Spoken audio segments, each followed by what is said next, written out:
I think that I wish the team that's trying to lead the work on the G20 and host the G20, I wish them all luck.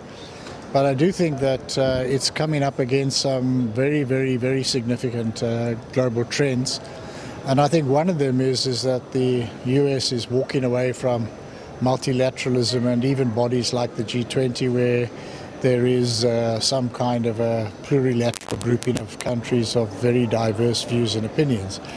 And so I rather fear that what they did in the foreign ministers meeting might be replicated throughout, where somebody comes along at a fairly junior level, reads out a country statement, and then they don't agree to anything.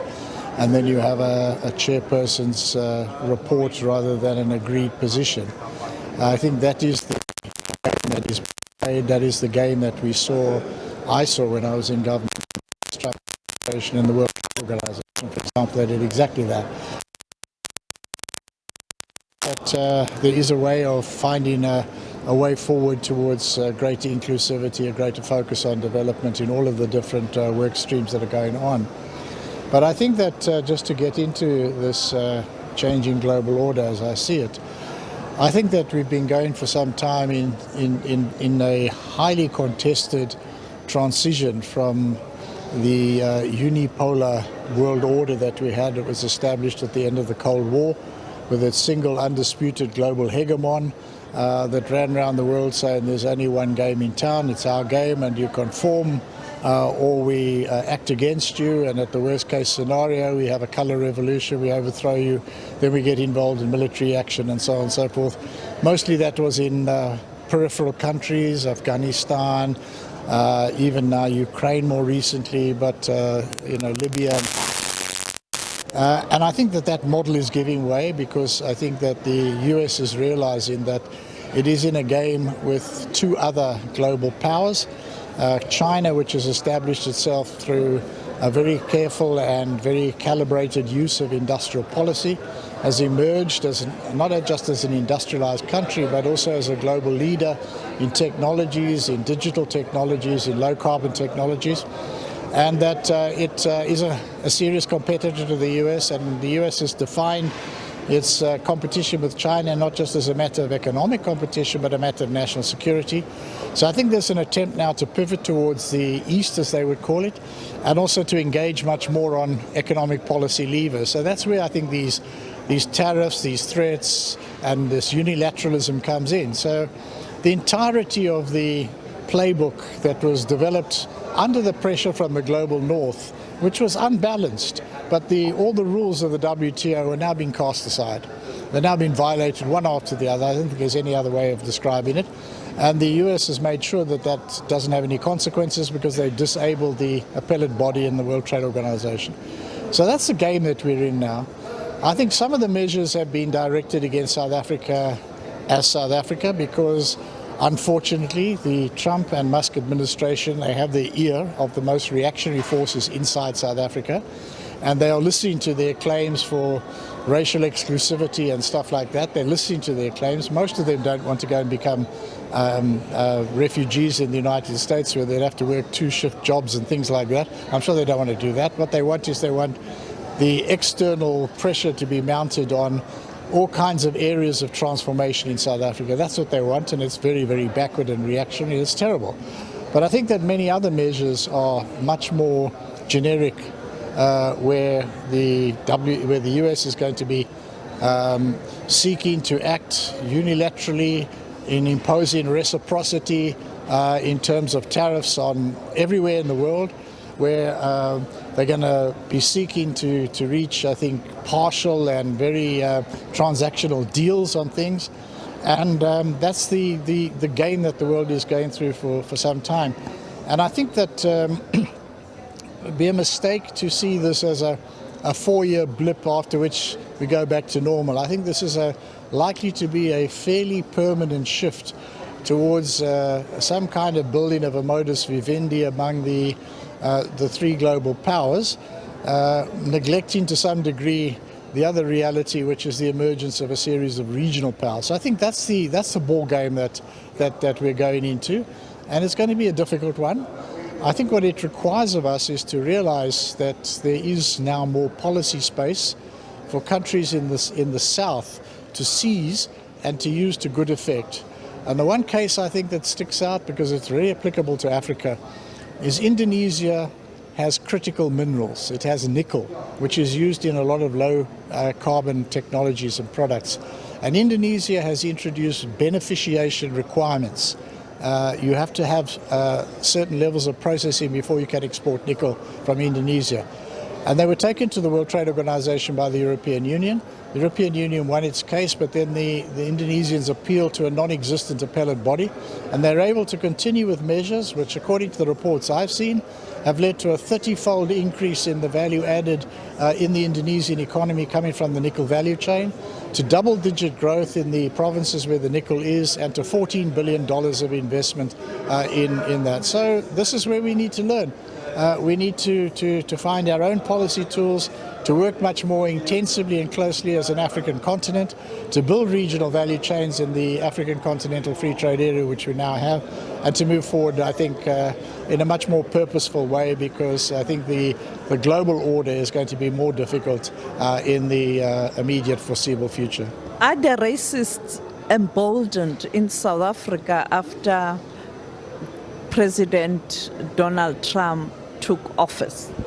I think so, and I think that part of the trend that we've seen is that I think populations around the world are discontented with the reality that's been created by neoliberalism. That this neoliberal order has not created prosperity, it's created widening inequality and very many difficulties, cost of living crisis being the most recent example. But I think that what has happened is that instead of this giving rise to a sort of progressive politics, it's given rise to ethnic nationalism. And in the developed world, this ethnic nationalism is anti-immigrant, anti-everyone who's not white, and that there is a growing pressure of racism in those societies. So I think that some of the groups like AfriForum have detected that there's more of an open door for them to have their message heard at the highest levels in the United States, and they've taken the space, and they've been lobbying like mad. And they had a meeting just yesterday, I think it was, in the White House, and so they've got the ear. And the things they are spreading are not necessarily true, but then we are in a so-called post-truth. It's truth, social truth, rather than actual truth that counts. So things like the Expropriation Act are nothing like the way it's presented. Some of us may wish that there was a more ambitious land reform program underway, but it's not going to happen under that act. It's more like the eminent domain legislation.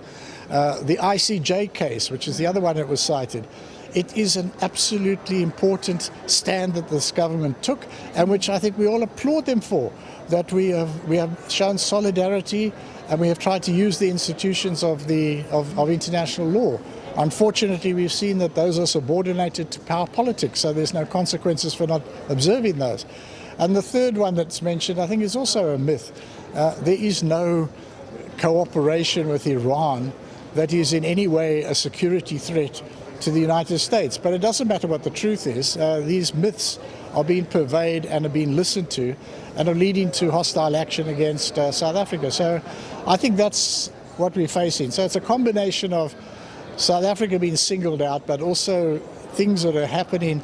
I mean, for example, here at this G20 finance track, the Minister of Finance of Britain, the Chancellor of the Exchequer, Rachel Reeves, announced that Britain was going to reduce its overseas aid budget from 0.5% of GDP to 0.3% because they want to spend more money on defense in Ukraine, not realizing that the Ukraine war is over and it's lost. And they need to get to grips with that.